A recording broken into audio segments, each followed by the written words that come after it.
त्याचे सासू ख्रिश्चन आहे, नवरा ब्राह्मण आहे, बाप मराठा आहे, आई कुणी आहे, असं कॉकटेल घर आहे.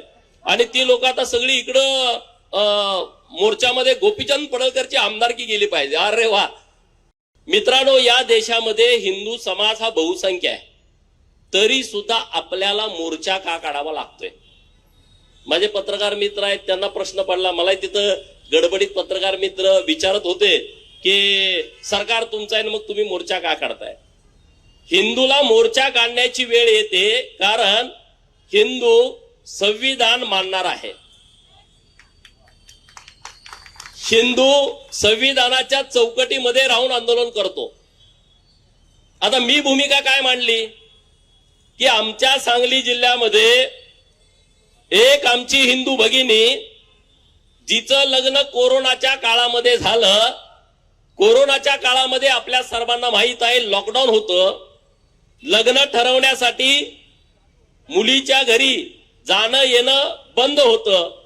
आणि हे जे ऑनलाईन पद्धतीनं वधूवर सूचक मंडळ चालवतात, त्या लोकांनी ऋतुजा राजगे म्हणजे तिच्या माहेरकडच्या जे पाटील आहेत, वडील डॉक्टर आहेत, आई गृहिणी आहे, त्यांच्याकडं हे स्थळ आणलं की अशा अशा पद्धतीनं एक मर्चंट नेव्हीमध्ये काम करणारा मुलगा आहे आणि त्यालाच लग्न करायचं आहे.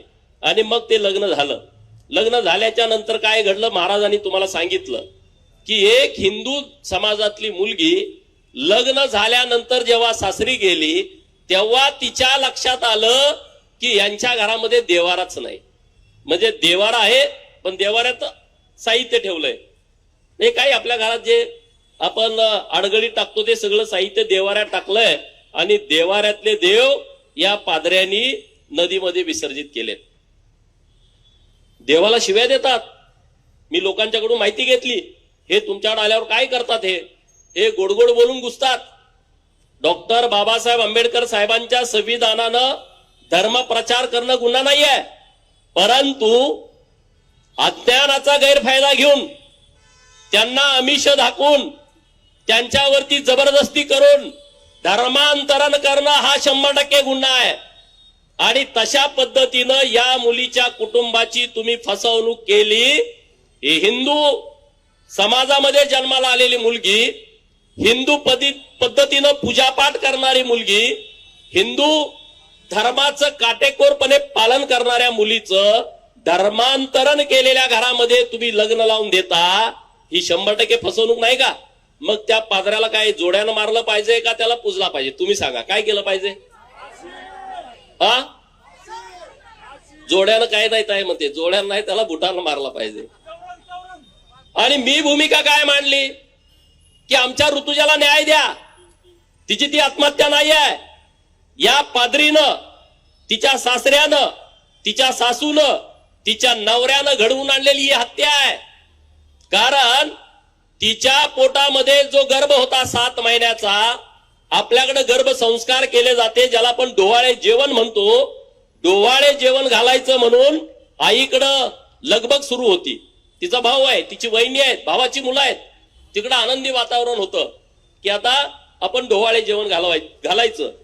इकडं पादरी काय म्हणतोय की तिच्यावरती ख्रिश्चन पद्धतीनं धर्मसंस्कार झाले पाहिजेत, तिनं बायबलचं वाचन केलं पाहिजे, तिनं चर्चमध्ये आलं पाहिजे. ती मुलगी मानायला तयार नव्हती.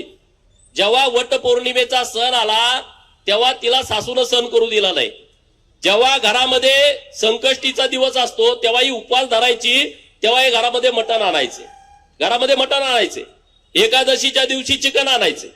म्हणजे इथं आता मला मोर्चामध्ये कळलं की एका गटाची लोक त्या मोर्चात पुढं पुढं पुढं पाळतायत. ते घर पण तसंच आहे. ते घर एका दिवशी दगडू सेठ गणपतीच्या तिकडं मटण खाऊन जातात. तुम्हाला सगळ्यांना माहित आहे ते घर कोण आहे. त्याचे सासू ख्रिश्चन आहे, नवरा ब्राह्मण आहे, बाप मराठा आहे, आई कुणी आहे, असं कॉकटेल घर आहे.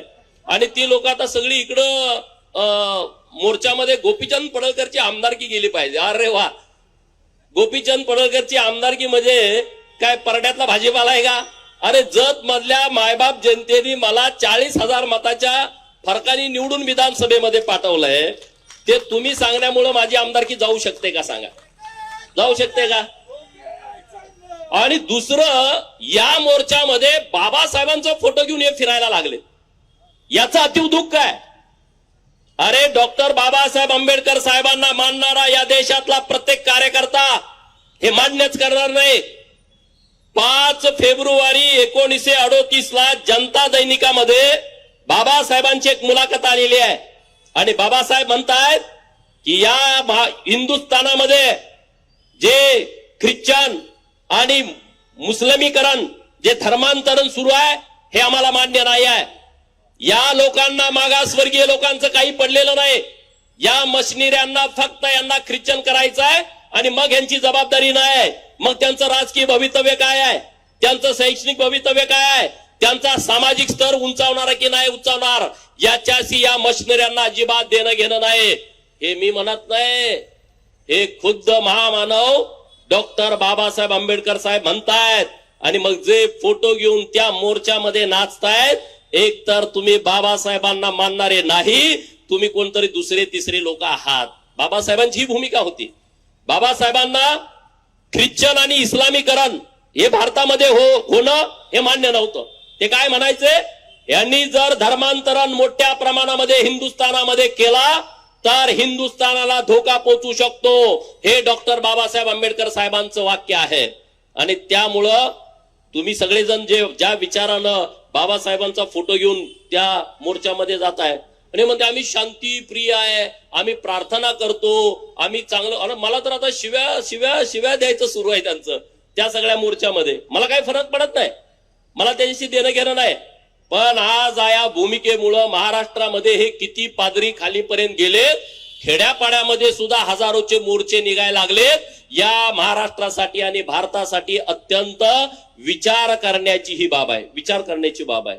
इतके सगळे बाहेर पडायला लागलेत आणि मागणी त्यांची गोपीचंद पडळकरची आमदारकी रद्द करा. अरे म्हणून मी म्हणलो, अरे तुम्ही मुक्याला बोलायला लावताय, तुम्ही आंधळ्याला दिसायला लावताय, तुम्ही पांगळ्याला चालायला लावताय, तुम्ही बहिऱ्याला ऐकायला लावताय, तुम्ही ज्याच्यानं किडनी नाही त्याला किडनी आमचा येशू देतो म्हणताय. आणि मग हे सगळं घडतंय तर माझी आमदारकी रद्द करण्यासाठी तुम्ही रस्त्यावरती कशाला बोंबलताय असं मी म्हणलो. बरोबर आहे की नाही? तुम्ही येशूला सांगून चमत्कार करा ना, माझी आमदारकी गायब करून टाका. मग मी तुमचं म्हणत ऐकतो ना.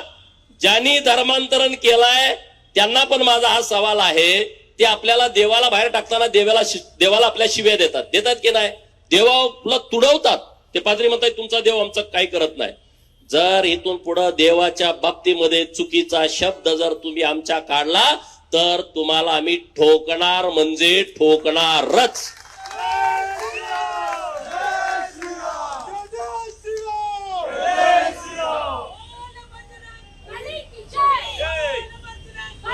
ठोकणार की नाही?